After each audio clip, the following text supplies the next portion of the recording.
Partners for Affordable and Reliable Energy, si Ginoong Nick Satur Jr. Sir Nick, it's good to have you on the program. Peter Atrica sa Balita Patan. Sir, how are you? I'm good. Thank you for asking. Hello, Sir Peter, Ma'am Rica, and good morning. Hi, Sir Nick. Good morning. Thank you for joining us. Nako, Sir Nick, oo. Siguro, kahit naabutin tayo ng 2 oras dito, dami na. Dahil pag-uusapan dito. Dami kami hugot eh. Oo. Okay, let's talk about yung pagtaas ng singil sa kuryente. Is this something that will happen in the next month? Well, as a matter of fact, yung pagtaas ng presyo ng kuryente sa mga ganitong buwan, hindi naman na yan bago. We are even expecting na tataas pa yan ng mga around March and April dahil nga magkakaroon yan ng kakulangan sa supply ng kuryente. Alam naman natin, yearly naman yan, every March and every February, March, April, meron tayong red and yellow alert. And that is one of the reasons kung bakit na tumataas yung ating presyo ng kuryente. So yes, I think to answer your question, it might be happening again soon. Ayun. So the question would be, tayo sensitive tayo eh pag nag-adjust ang Meralco especially when the rate is going up Pero parang wala lamang nag-monitor kung anong nangyayari sa provincial electric cooperatives. Ano ba ang rule diyan? Talaga bang mas mataas dapat maningil ang mga electric cooperatives sa probinsya? Sir Nick? Hindi naman. Marami naman tayong with over the 121 electric cooperatives na ito yung mga namamahala sa ating probinsya. Hindi naman lahat ay palpak talaga, no? So marami rin naman mga electric cooperatives na maayos, na marami namang electric cooperatives na mababa ang kanilang mga rate. Pero kung tinitignan kasi natin kapag binabatikos natin itong mga electric cooperative, lagi nilang sinasabi na wait lang, napupunta sa generation at transmission ang malaking bahagi ng binabayaran natin sa kuryente. Pero dapat natin suriin kung gaano sila ka-epektibo ang mga ating electric cooperative sa paggamit ng pondo at pamamahala ng electric cooperative. Kasi Sir Peter, Ma'am Rica, kung titignan natin, ang mga EC ay pagmamayari ng mga member consumer owners. Non-profit dapat yan. At tandaan po natin, yung tax po natin napupunta po sa mga electric cooperative. They're using public funds. So we should have the right to know, and they should be more transparent, and there should be more accountability in the electric cooperative kasi pera po ng taong bayan yan. Okay, Sir Nick, let's drill down if you will please tell us magkano ngayon ang effective rate per kilowatt hour ng Meralco? Ang Meralco I think is around 11. Okay. Base po dun sa lumabas na report, and I am not saying this is vetted pero ang Norsamelco ay nagcha-charge ng 16.90 per kilowatt hour. Yes. O ang Capelco 15 pesos and 33 centavos per kilowatt hour. I mean, that is so far from the Meralco rate, and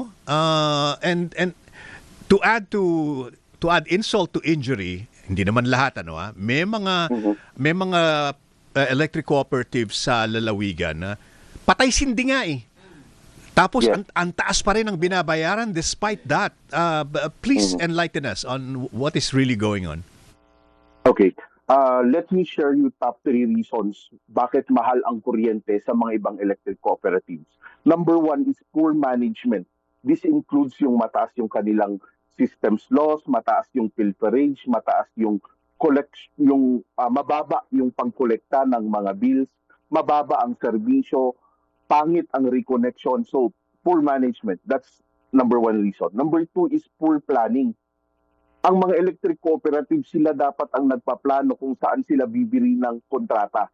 Ngayon, may mga nangyayari po na ang mga power supply agreements ay hindi na dumadaan ng competitive selection process o wala nang bidding na nangyayari. Nagkakaroon ng sweetheart deals. Example, sir, in Teselco, in Catanduanes, nagkaroon po sila ng amendment sa kanilang second ESA o yung Emergency Supply Agreement with Sueco, owned by Zaldico. So instead po na dumaan siya sa bidding, ang ginawa nila amendment na lang po. So ang nangyari po doon, no, with the second amendment, hindi ngayon naging qualified si Fiselco para sa subsidy kay ERC. Ang sabi ni ERC, hindi yan dumaan sa tamang proseso. So anong nangyari?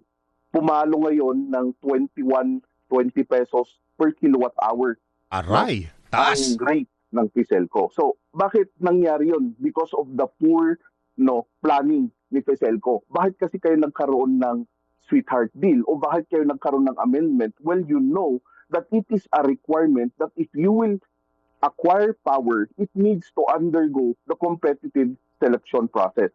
So poor planning. Number 3, sir, na reason is debt management. Dahil malaki ang utang ng ating mga electric cooperative, tandaan po natin, sir, lahat ng mga yan pinapataw sa ating mga consumers.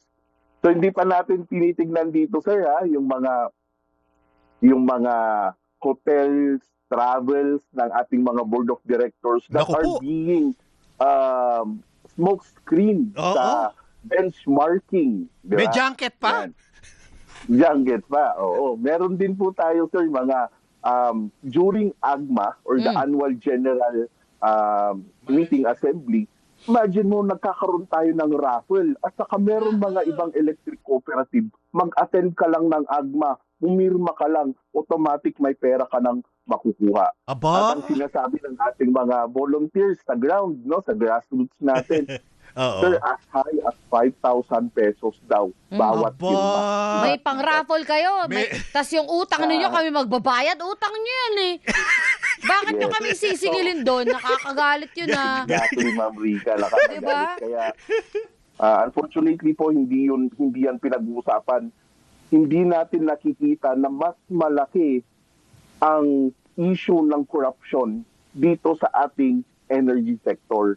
At ang pinaka-reason kung bakit po mahal ang ating kuryente dito sa Pilipinas, katulad po nung sinabi nila, dahil po kay Batman. Si Ayun. Batman? Dahil kay Batman, Si Batman na nga Yes. yung, bahala na nga si Batman, siya pa Batman. nasisi.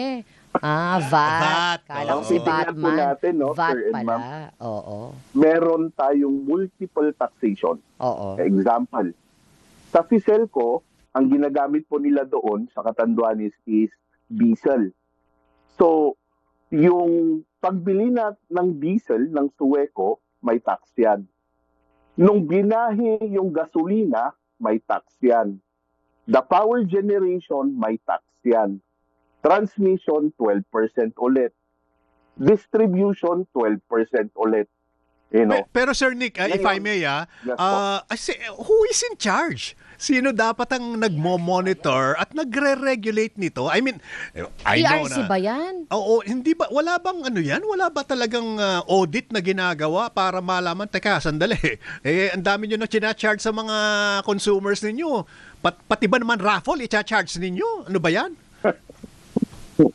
Oo nga. So, ang in charge po dyan is overall, of course, it's the ERC kasi ERC naman ang overall sa energy. But then, primarily, it's the NEA. It's the National Electrification Administration ang in charge po dyan sa ating mga electric cooperatives. Pero kung titignan natin, sir, no, and Ma'am Rica, kung titignan natin, meron pong disconnect between NEA parameters sa kanilang pag-evaluate ng electric cooperative vis-a-vis yung nararamdaman ng consumers doon sa ground. Kasi, look at Batelec. Nag-message po yung ating mga consumers sa Batangas na halos minsan 14 hours walang kuryente. Ayan. Pero look at the rating, mataas.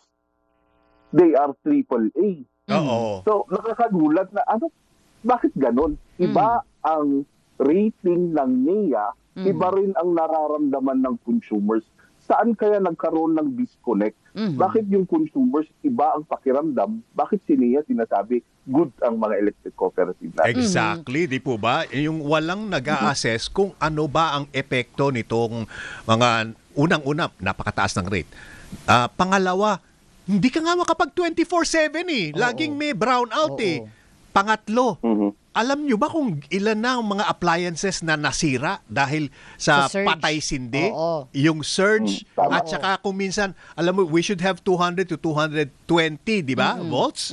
Abay, bumabagsak ng 150, 170. Paano hindi? O kaya magsa-surge sa more than 220. Abay, talagang, it's a recipe for disaster, sabi nga nila, Sir Nick. Tama. So, nakakalungkot no na isipin na nakafocus tayo sa flood control, sa construction. Pero when we talk about corruption in the energy sector, which is mas malaki, no? Kung titignan natin, tayong mga electricity consumers ang gusto nilang tinatax palagi. Kasi kung titignan po natin, tayo lang ang industriya na lahat ng mga consumers ay humihingi ng resibo. Sa tubig kasi, sir, hindi po lahat ay automatic nakakabit sa water distribution utility. Mga iba, bumibili po ng mga drum per drum na tubig. Pero sa kuryente, lahat ng consumers nakakabit. Lahat ng consumers may resibo. So kung yung resibo ni consumer ng electricity ang itatax mo, automatic makukolekta mo yan. But it's so unfair. Yan ang isang reason kung bakit mahal po ang presyo sa ating sa Pilipinas, no? Oo. Number 1, poor management. Number 2, poor planning ng ating distribution utilities. Correct. Both private and electric cooperative. Number 3, debt management ng ating electric cooperative and tax. Oo. Yan, okay. At Kawawa naman isa tayo. lagi yan sa pinopoint out ng mga potential investors sa Pilipinas, di ba? Ay power cost. Isa yan. Infrastructure. Isa pa rin yan. Di ba? Opo. Why do we have to have this, yung the equity or the branding na the Philippines has the highest power cost in ASEAN, Yes. except perhaps for Singapore. 'Di ba? Kawawa naman tayo. Lalo naman yung mga nasa probinsya. Kasi wala naman sila talagang mapupuntahan eh. Saan sila magrereklamo? Sige nga, pero sinusubukan po natin na Kunin. Kunin. ang panayam. ang Energy Regulatory Commission meron lang ng flight today. May flight today. Kaya tomorrow perhaps dito po sa Balitapatan makakausap natin ang ERC. Ayan. So Yeah. maraming salamat, Sir Nick, ha. Huwag po kayong mapapagod na ipaglaban yung mga consumers, ha. Sakit talaga eh. Sir, kakausapin yung CERC. Hinihiling lang po ng ating mga consumers 3 bagay lang po. Opo. No. Unang-una is sana magkaroon ng accountability at transparency sa ating energy sector, lalong-lalo na sa distribution utility. Yeah. Pangalawa, sir, is yung strict monitoring ng ating regulators, ERC, NEA, no. Yung strict monitoring kasi minsan nakakalimot yata sila. Minsan dahil malayo, hindi yata nila napupuntahan. Ayan. Pero nakikita po ng ating consumers, kulang po ang aksyon ng ERC, ng NEA. Sa Catanduanes po, nakabinbin pa rin yung Yeah. CSP or yung competitive selection process kasi yung terms of reference na kay NEA pa rin po. So Opo. nananawagan po kami ng strict monitoring at ng implementation ng ating regulators. Yan. Obviously, sir, Ihaharap po natin sa ERC yan Nakahuli. lahat, Sir Nick, pag nakausap Yes po po. namin sila. Opo. Oo. But unfortunately, Pangatlo naubusan po, po last tayo lang ng po. panahon. Sige po, isa Consumer- mabilis po. Mabilis. Yan po, yung pinakahuli po is consumer participation na sana isama po tayong mga consumers sa ating mga meeting at implementation. Yeah. Ayun lang po, Tama. maraming Opo. salamat. Thank you so Salamat much. din, Sir Nick. Good Yan morning. po si Saint Nick. Saint Nick. Sir Sir Nick. Nick. Matagal pa yung Pasko. Si Nick, Ginoong Nick Satur Jr., Chief Advocate Officer, Partners for Affordable and Reliable Energy. Hari nawa